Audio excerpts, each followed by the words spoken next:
Just a super quick proof of concept that I threw together to show how I've been using Python to write API automation. Basically, I was playing around with the Lyft web app, and I found that if you go to ride.lyft.com, it'll actually let you sort of like estimate how much a ride will cost. So here's your estimated cost here, and without the need to log in. So I thought it would be cool to write some automation for that, and maybe in the future I'll write some for Uber as well, so you can sort of compare like how much your ride is going to be between both platforms. So here's the code. When I write API automation, I always sort of separate out like a basic tool just to hit the API. And there's no logic here or anything. It's just go hit the API and return the response code and the response. That way you can use it in sort of any way you want. And then the bulk of the testing is done here. So you can see that this is called lift check, and I'm hitting that from inside here. Um, and then I've got a handful of test cases down here that I'll run through real quick. But basically, I'm going to be handing off test cases that some of them I'll expect an error and some of them I won't. So if I get a 400, which is a failure, but I expected an error, I'll just go ahead and print out that I found the error I expected.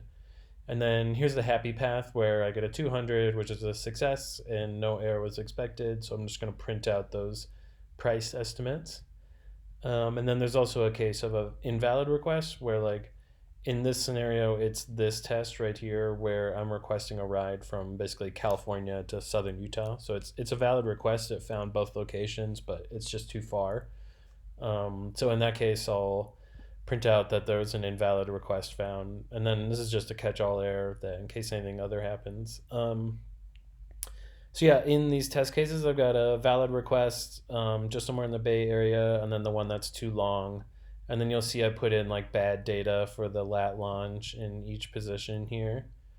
And then this one is just bad data in general. And then I just wrapped them all up together, and I just go ahead and hit that API. So yeah, I'll just run that real quick.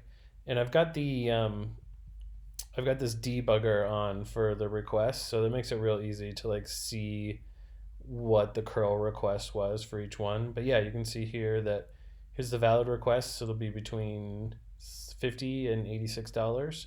And then here's the invalid and the errors I expected. And then at the end, always print out done. So if you're interested, I'll throw the code up on Pastebin, or you can look at my GitHub and let me know what you think.